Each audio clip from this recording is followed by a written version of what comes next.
ওনারা নাগরিকদের সুরক্ষা দিতে পারলেন না। এখন প্রশ্ন হচ্ছে ওনারা কি নিরপেক্ষভাবে নির্বাচনটাও করতে পারবেন কিনা ঠিক মতো, সেই প্রশ্ন এসেছে। ওনারা যে সংলাপ করলেন, জাতীয় সংলাপ, শুধুমাত্র রাজনীতিবিদদের নিয়ে এবং একটা অংশকে হয়তো এটার সাথে জড়িত থেকে ওনারা করেছেন। অর্থাৎ একটা জাতীয় উত্থান, জাতীয় জাগরণ, জাতীয় অংশগ্রহণের ভিতরে অংশীজনদের নিয়ে এই নতুন বন্দোবস্তের চিন্তাকে সামনে উপস্থাপন করার, সেটা করলেন না। এবং এইটা একটা বড় সমস্যা হলো। এই বড় সমস্যাতে দুটো ফলাফল হলো। একটা ফলাফল হলো যারা নতুন বন্দোবস্তের যারা কারিগর হতে চেয়েছিলেন তারা পুরনো বন্দোবস্তের অংশ হয়ে গেলেন, তারা নির্বাচনী প্রক্রিয়ার ভিতরে ঢুকে গেলেন, ওই ব্যয়বহুল নির্বাচনের অংশ হয়ে গেলেন। বড়জোর ওনারা ক্লাউড ফান্ডিং করে হয়তো টাকা তুললেন, কিন্তু টাকার খরচ কমানোর ক্ষেত্রে কিন্তু আর পারা গেল না। সেহেতু ওনারা ওই পুরনো বন্দোবস্তের অংশগ্রহণ করে ওনারা মনে করলেন আগামী দিনে হয়তো কিছুটা আগানো যাবে।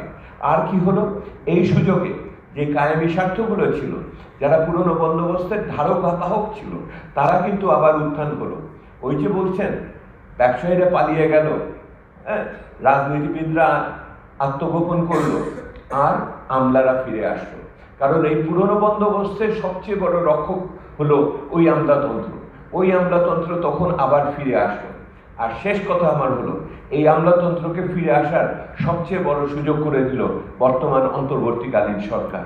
এই বর্তমান অন্তর্বর্তীকালীন সরকার যেই সংস্কারের কথা বলল, এই সংস্কারকে কার্যকর করার ক্ষেত্রে যে সক্ষমতা, যে অংশীজনের অংশগ্রহণ দরকার করে, যে উন্মুক্ততা দরকার করে, সেইটা ওনারা দেখাতে পারলেন না। সেহেতু শেষ পর্যন্ত ওনারা নতুন শক্তির অংশ কথা বলে শেষ বিচারে যে একটি ক্ষুদ্র এবং উগ্র গোষ্ঠীর কাছে অনেক ক্ষেত্রে জিম্মি হয়ে গেলেন। সেই জন্য ওনারা আচরণও করতে পারলেন না, ওনারা নাগরিকদের সুরক্ষা দিতে পারলেন না। এখন প্রশ্ন হচ্ছে ওনারা কি নিরপেক্ষভাবে নির্বাচনটাও করতে পারবেন কিনা ঠিক মতো, সেই প্রশ্ন এসেছে।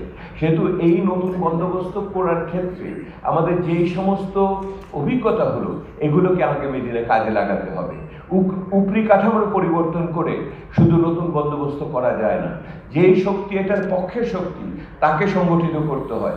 তার জন্য নতুন রাজনীতি লাগে। সেই রাজনীতিকে কথা বলে হবে না, প্রত্যাশাকে কার্যকরভাবে করতে হবে। এইটাকে মোকাবেলা করতে হবে পুরনো রাজনীতির সাথে, এবং তার সাথে যারা এই কথা বলেন তাদের কাজের সাথে কথার মিল থাকতে হবে। সেই অর্থে আমাদের এখানে অভিজ্ঞতা অনেক ধরনের আছে। সরকারকে নিয়ে আছে, রাজনীতিবিদদের নিয়ে আছে, রাষ্ট্র কাঠামো নিয়ে আছে, এবং আমাদের মতো অংশীজন নাগরিকদের নিয়েও আছে। নাগরিকরাও হয়তো আমরা সেই ভূমিকা পালন করতে পারিনি। আমরাও হয়তো আচরণের দিক থেকে সেই পুরনো পদ্ধতির ভিতরেই ছিলাম, ভালো ভালো কথা বলেছি, কিন্তু